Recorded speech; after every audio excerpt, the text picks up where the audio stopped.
Welcome judiciary aspirant. This is the Pahuja law academy. My name is Gyanendra Pandey. आज एक बार फिर आप लोगों के लिए सुप्रीम कोर्ट का एक महत्वपूर्ण जजमेंट को लेकर प्रेजेंट हुआ हूं, जो एविडेंस एक्ट और वर्तमान समय में BSA के एग्जाम में या पेपर में पूछा जा सकता है।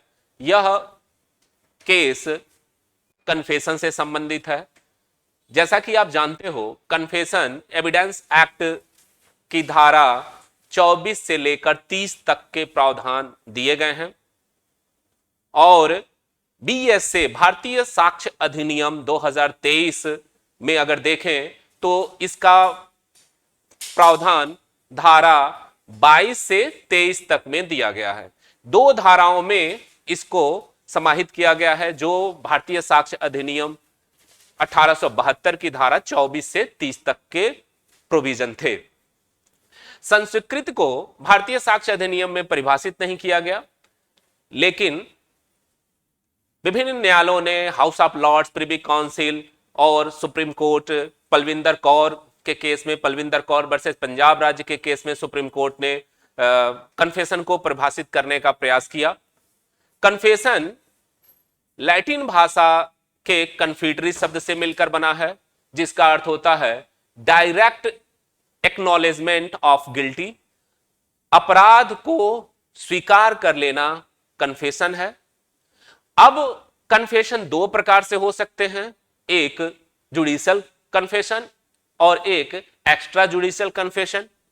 जुडिशियल कन्फेशन को CRPC में अगर देखें तो 164 सेक्शन 164 के तहत, सेक्शन 281, 463, ये जो धाराएं हैं वो कन्फेशन से संबंधित हैं अगर अभियुक्त कन्फेशन कर रहा है।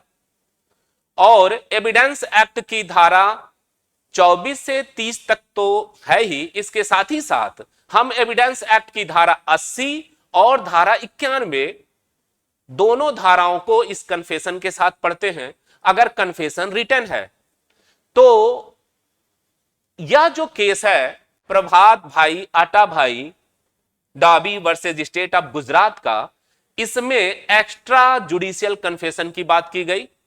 Extra judicial confession evidence act 1872 के तहत अगर वह न्यायिक कन्फेशन नहीं है, न्यायालय और मजिस्ट्रेट के सामने कन्फेशन नहीं किया गया है, तो इसके इतर जो धारा 25 के अंतर्गत नहीं आते, यह भी ध्यान देने की जरूरत है कि एक्स्ट्रा जुडिशियल कन्फेशन को न्यायालय के अतिरिक्त अगर आप किसी अन्य व्यक्ति से कर रहे हो तो एक्स्ट्रा जुडिशियल कन्फेशन होगा, लेकिन वह धारा 25 के अंतर्गत यानी पुलिस से अतिरिक्त, पुलिस के समक्ष की गई संस्वीकृति साक्ष्य में ग्राह्य नहीं होती, विसंगत होती है, इररिलेवेंट होता है।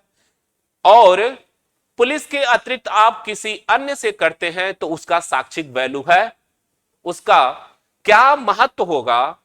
इस केस में जो एक्स्ट्रा जुडिशियल कन्फेशन हो रहा है, इस केस में सुप्रीम कोर्ट ने कहा कि यदि अभियोजन पक्ष न्यायिकेतर संस्वीकृति के साक्ष्य पर भरोसा कर रहा है तो इसके साक्ष्य को बड़ी सावधानी से न्यायालय ग्रहण करेगा और यह देखेगा कि जिस व्यक्ति के समक्ष यह कन्फेशन किया गया है उसको साक्षी के तौर पे उसको बुलाया जाए और उसकी क्रॉस एग्जामिनेशन किया जाए, तभी उस एक्स्ट्रा जुडिशियल कन्फेशन पर भरोसा किया जा सकता है। दूसरी चीज कि एक्स्ट्रा जुडिशियल कन्फेशन के लिए यह आवश्यक है कि वह स्वतंत्र और स्वैच्छिक हो, सत्य और विश्वसनीय हो। यह दो ग्राउंड बताए गए किसी भी कन्फेशन को स्वीकार करने के लिए। अब इस केस में सुप्रीम कोर्ट ने यह अब निर्धारित किया कि अगर कन्फेशन एक्स्ट्रा जुडिशियल है, न्यायालय के अतिरिक्त किसी अन्य व्यक्ति, और वह अन्य व्यक्ति में पुलिस शामिल नहीं है, से किया जाता है तो वह एक संपोषक साक्ष्य होगा और उस साक्ष्य पर हम तभी भरोसा करेंगे जब उस व्यक्ति की जिसके समक्ष वो कन्फेशन किया गया है उसको साक्ष्य में अवश्य ही गुणवत्ता के साथ ग्रहण किया जाए और उसकी परीक्षा के बाद ही इसको साक्ष्य के तौर पे स्वीकार किया जाए, और वह भी साक्ष्य केवल संपोषक साक्ष्य होगा। इसके आधार पर हम अभियुक्त को दंडित नहीं कर सकते जब तक कि उसके विरुद्ध अन्य साक्ष्य नहीं मिलते। और अगर न्यायिक कन्फेशन है, जुडिशियल कन्फेशन है, जो जुडिशियल कन्फेशन सीआरपीसी की धारा 164 के तहत होती है और उसका प्रारूप 281 में दिया गया है, और इसके साथ ही साथ जब आप 463 पढ़ोगे सीआरपीसी की, तो यह बताया गया है कि अगर कन्फेशन रिटन न्यायिक मजिस्ट्रेट के द्वारा लिखा जा रहा है तो उस लिखित कन्फेशन में धारा 91 के होते हुए भी उनके शर्तों के लिए कि उनके शर्तें क्या थी या उसमें क्या कंटेंट थे, इसके लिए मौखिक साक्ष्य दिया जाता है। और मौखिक साक्ष्य दिया जा सकता है अगर उसमें तात्विक त्रुटि है तो। और इसके जो साक्ष्य हैं 164 के जो बयान हैं वह सारवान साक्ष्य होंगे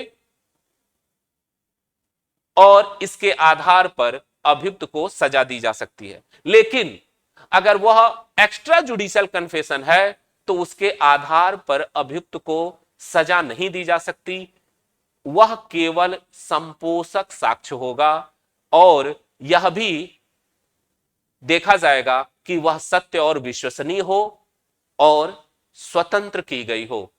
तो बहुत इंपॉर्टेंट यह केस है जो आपके जुडिशरी के एग्जाम में पूछा जा सकता है कि प्रभात भाई, आटा भाई, dobby versus state of Gujarat किस सेक्शन से संबंधित है। तो आप यह समझ लें कि यह कन्फेशन से संबंधित है और कन्फेशन अब जो बीएसए आप पढ़ोगे 2023 का तो उसके धारा 22 और धारा 23 में प्रावधान किया गया है जो 1872 की धारा 24 से 30 तक में थी। तो इसी इंफॉर्मेशन के लिए मैं आज प्रेजेंट हुआ था। धन्यवाद।